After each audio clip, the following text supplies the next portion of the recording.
우리 주님이 나를 기억하실까? 어떤 모습으로 기억하실까? 이게 수수께끼입니다. 세상에는 기억되는 일, 행사, 사람들, 이런 것들이 많이 있습니다. 또 우리 마음속에 기억되지 않을 뿐더러 기억하고 싶지도 않는 일도 있고 사람도 있습니다. 그래서 우리는 말하지 마. 나 그 사람 생각하기조차 싫어. 그리고 손사래를 설레설레 흔드는 사람이 있어요. 내 사람은 다 누구나 같습니다. 성격도 그의 마음 심성도 본래 우리는 세상에 태어날 때부터 우리는 악인으로 태어난 거예요. 그래서 우리는 성악설을 주장합니다.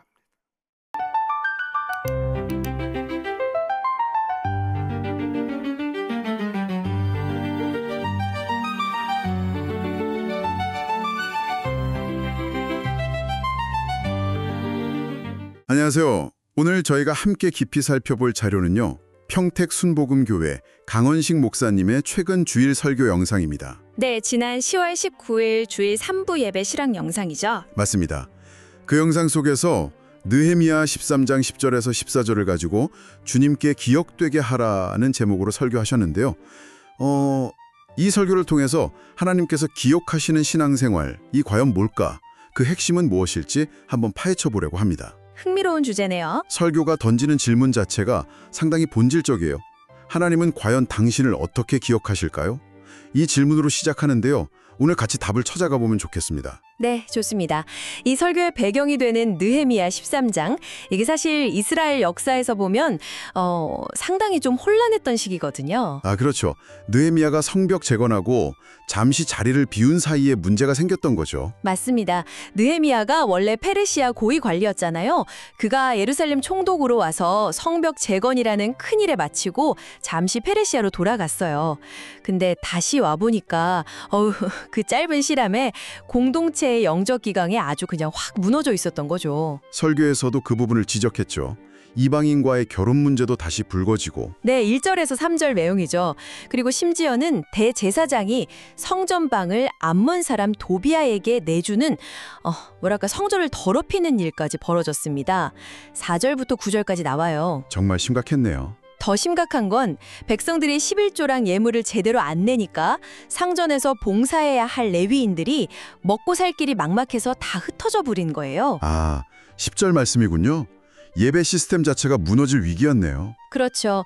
느헤미야가 이걸 보고 정말 분노하면서 다시 강력하게 개혁을 추진하게 되는 그런 상황입니다. 그런 어떤 극적인 개혁의 와중에 나온 기도가 바로 오늘 설교의 핵심 구절인 14절이군요.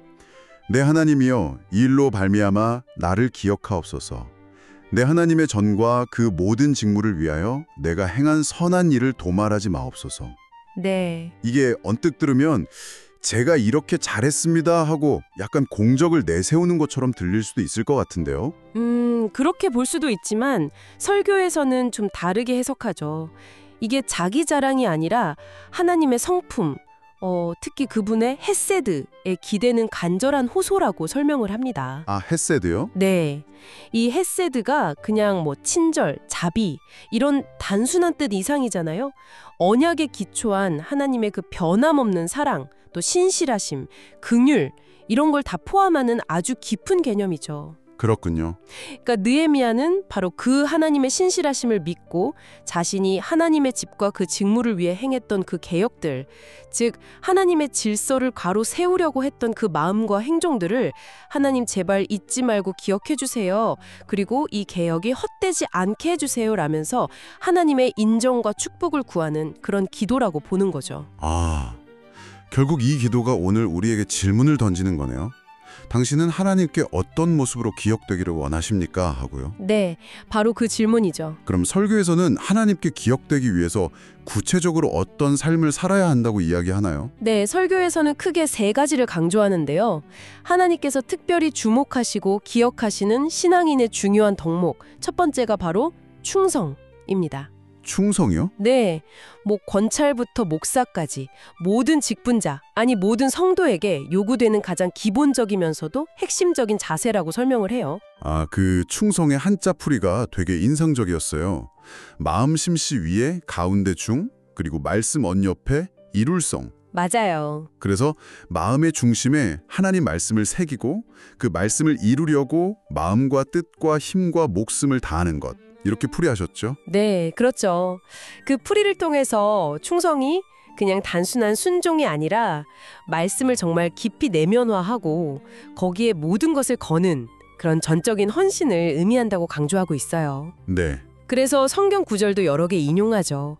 고린도전서 4장 2절, 맡은 자들에게 구할 것은 충성이니라. 네, 그것도 있었고 디모데전서 3장 11절에서 직분자의 자격으로 모든 일에 충성된 자여야 한다고 한 부분도요. 맞아요.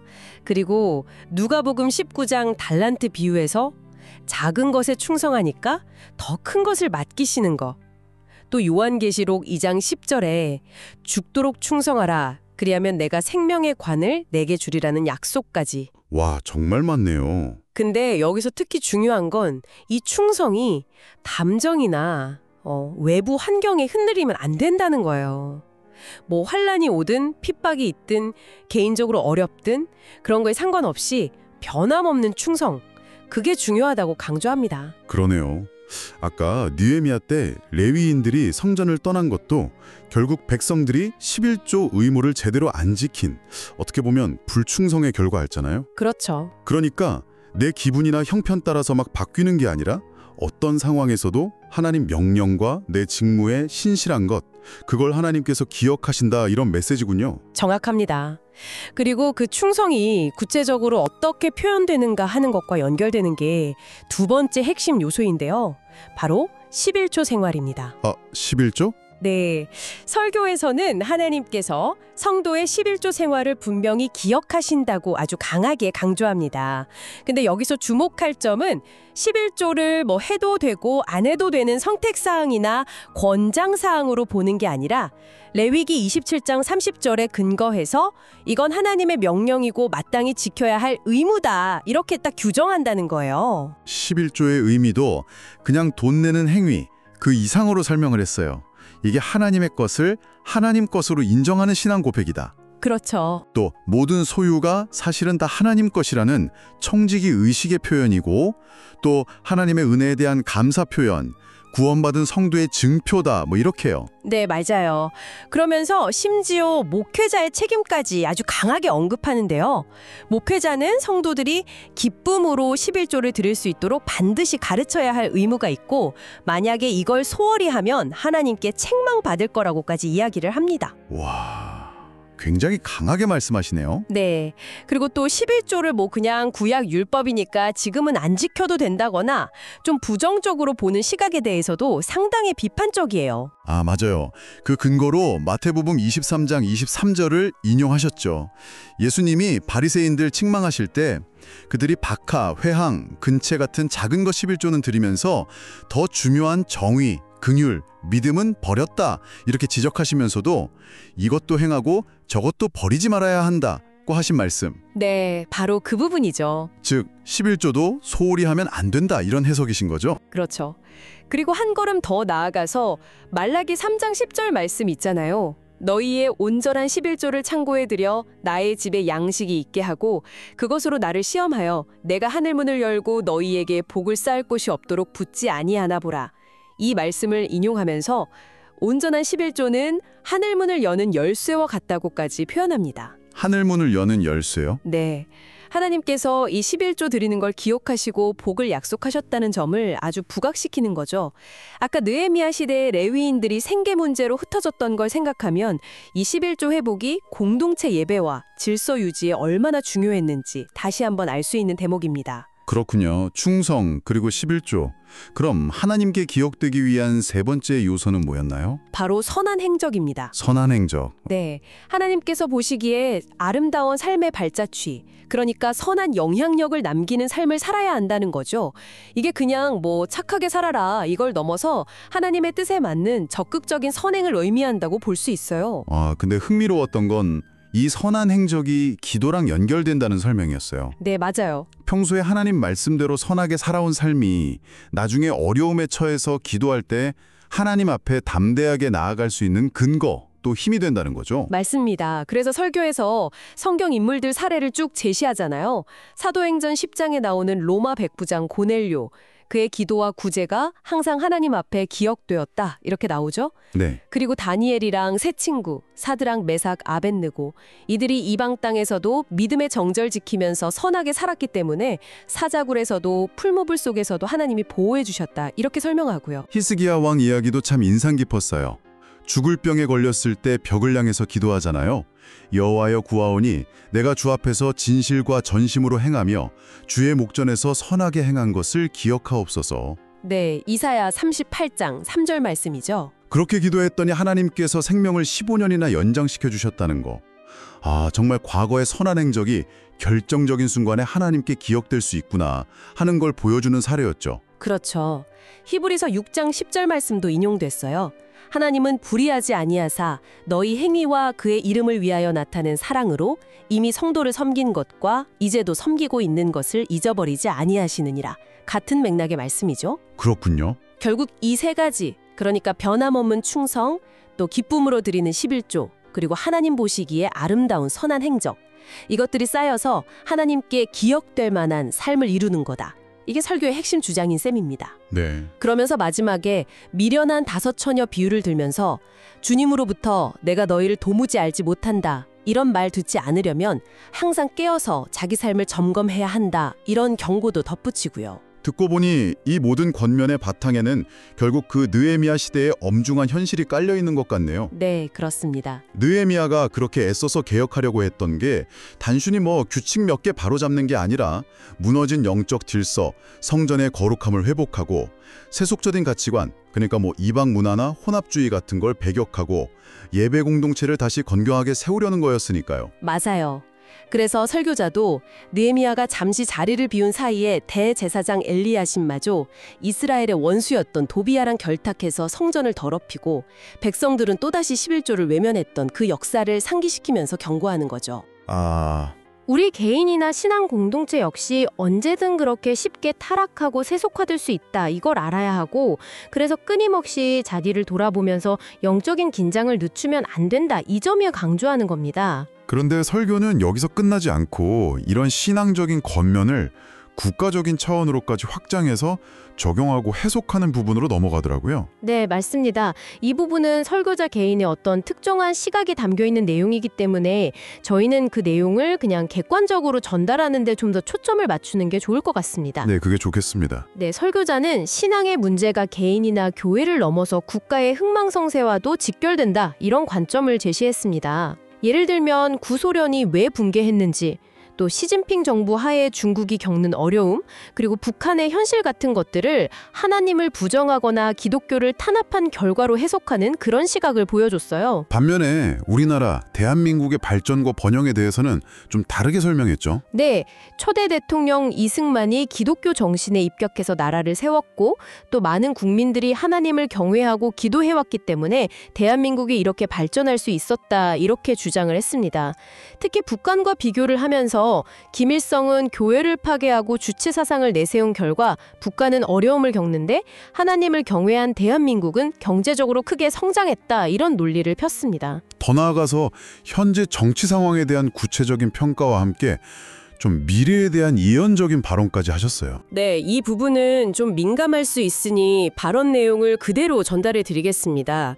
설교자는 현 정부를 이재명 정부라고 명시적으로 언급하면서 이 정부가 기독교를 탄압하고 목회자들을 구속하는 등의 일 때문에 결국 망하게 될 것이고 그 이후에 새로운 정부가 들어서서 대한민국이 다시 살아날 것이다, 이렇게 주장을 했습니다. 그게 국회적인 예언이네요. 네, 그렇죠.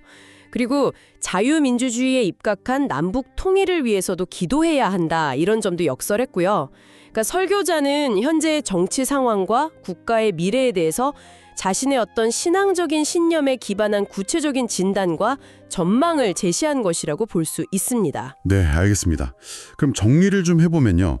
강원식 목사님의 이 설교는 하나님께 기억되는 삶이라는 큰 주제 아래서 개인 신앙의 중요한 덕목으로 충성, 11조, 선한 행실을 강조하고 더 나아가서 이런 신앙 원리가 국가의 운명에도 영향을 미친다는 시각까지 상당히 폭넓게 다루고 있다고 볼 수 있겠네요. 네, 그렇습니다. 궁극적으로는 설교를 듣는 우리 각자가 하나님 앞에서 과연 어떤 모습으로 기억될 것인가?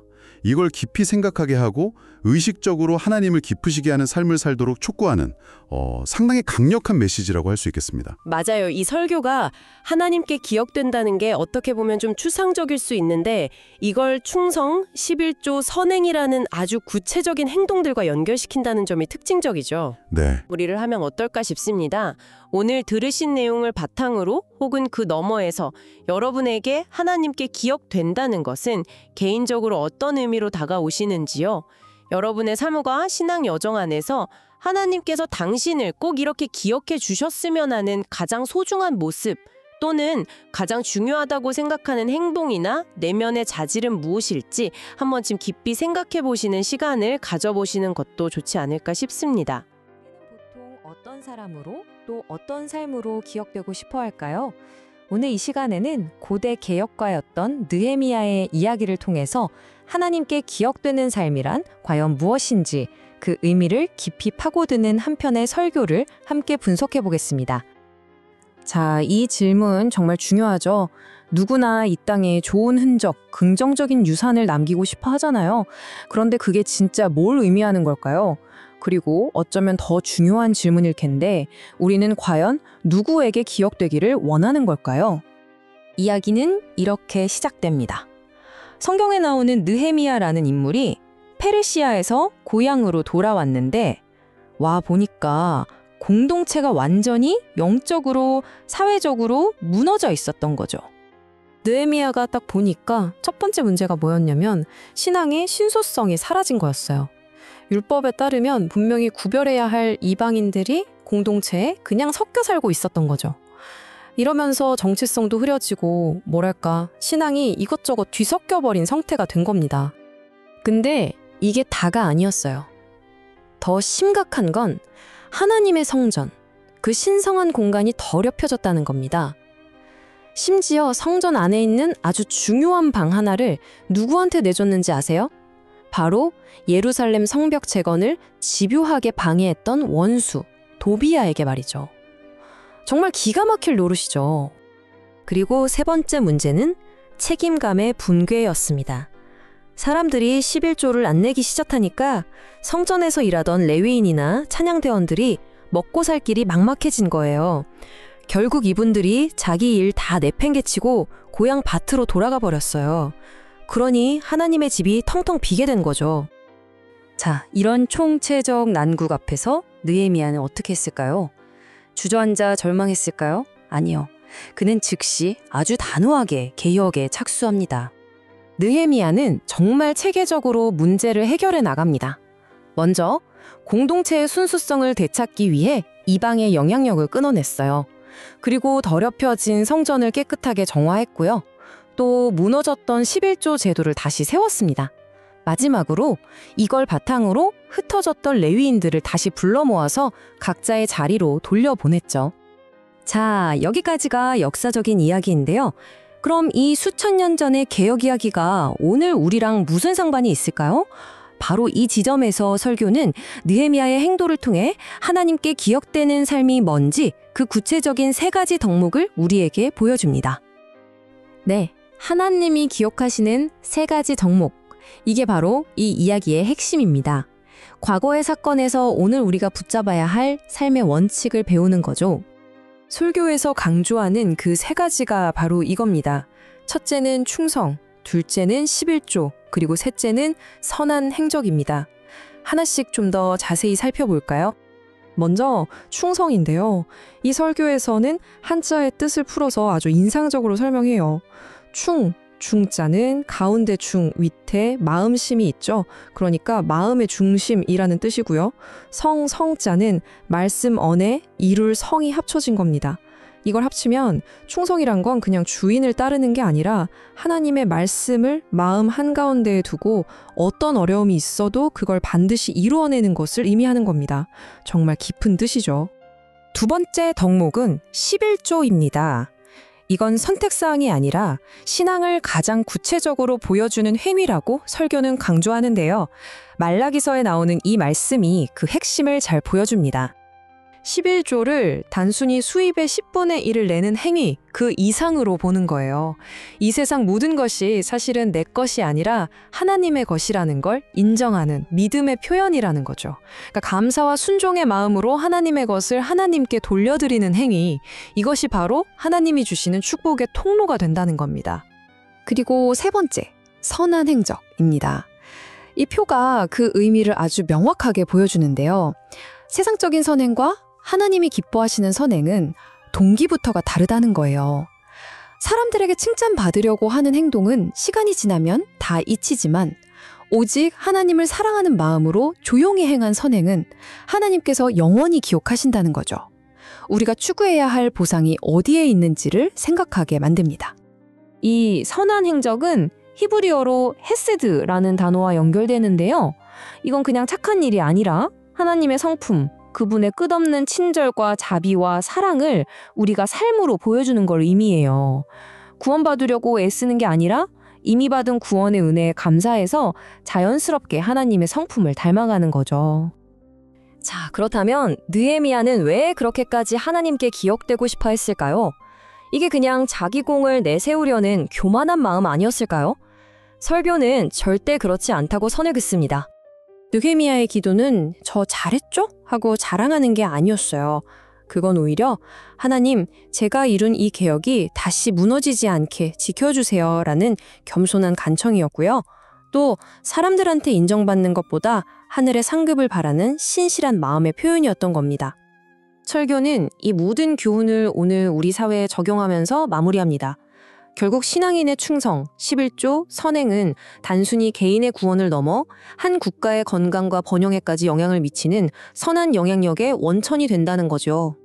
바로 이 기도가 느헤미야서 13장의 핵심이자 이 설교 전체를 관통하는 메시지입니다. 자신의 평생에 걸친 신실한 삶을 보시고 부디 기억해달라는 그 간절한 외침 말이죠. 이 이야기는 결국 우리 자신에게 질문을 던지게 만듭니다.